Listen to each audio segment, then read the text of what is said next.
Hello friends, good morning. आप सभी का स्वागत है। आपके जो IBCUT एस्टेट नोटिफिकेशन 2025 में कुछ इंपॉर्टेंट चीज़ें हैं जो आपको ध्यान रखने की। आपके जो सवाल थे, बहुत सारे सवाल थे, तो उन सारे सवाल का आंसर आपका डिटेल नोटिफिकेशन पे दिया हुआ है। आप देखिए यहाँ जो दिया गया है, जो नोट 1 में देखिए, जो कट ऑफ जो आपका मार्क्स होगा ना, वो आपका 100 में, जो टायर 1 का जो आप एग्जाम देंगे उसमें 100 में यहाँ जो दिया गया UR 30 OBC 28, ये बस आपका एक मिनिमम उन्होंने एक लिमिट सेट कर दिया है कि इतना तो आपका होना चाहिए। यानी UR से है, ओपन कैटेगरी से है, तो आपका 30 एकदम इतना होना ही चाहिए। 30 होगा तभी आपका आगे का प्रोसेस जो भी होगा चेक होगा। इसका ये मतलब नहीं है कि कट ऑफ आपका 30 आएगा, ये बात आपको जान लेना है, ठीक है। और नंबर 2 में देखिए, on the basis of their performance and normalisation of mark in tier 1 the candidates would be shortly listed for tier 2।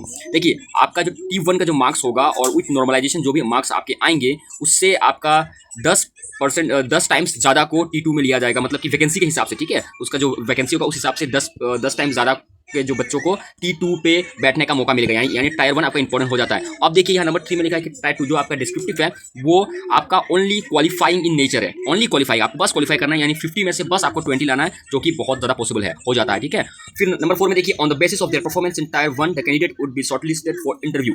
और यहाँ इंटरव्यू में जब आप लोग आएंगे तो वैकेंसी का 5 टाइम्स आप लोगों का होगा वैकेंसी। और यहाँ देखिए, आपको जो मिनिमम क्वालिफिकेशन दिया है कि 50 में से 20 आपको लाना ही लाना है, इस तरह से आपको दिया गया। और ये देखिए, सबसे लास्ट वाला जो है ना, आपका सबसे लास्ट वाला नंबर 5 जो है वो सबसे ज़्यादा इंपॉर्टेंट है। देखिए, on the basis of combined performance of tyre 1 and tyre 3। देखिए, टायर 1 और टायर 3 जो होगा, इससे आपकी फाइनल लिस्ट मेरिट बनेगी। मैं बार बार कह रहा हूँ कि टायर T1 और T3 मिला के बनेगा। ये देखिए यहाँ लिखा हुआ है, और आप देख सकते हैं कि वेटिंग लिस्ट का भी यहाँ सीन है। यानी कि अगर आपका सपोज दैट फर्स्ट लिस्ट में अगर सिलेक्शन नहीं होता है तो वेटिंग लिस्ट से आपका सिलेक्शन हो जाएगा। और एक चीज़ का ध्यान दीजिएगा कि ये आपका ऑनलाइन मोड है, तो यहाँ जब आप एप्लीकेशन फिलअप करेंगे तो एग्जामिनेशन का जो सिटी चॉइस है वो आप कहीं भी दे सकते हो।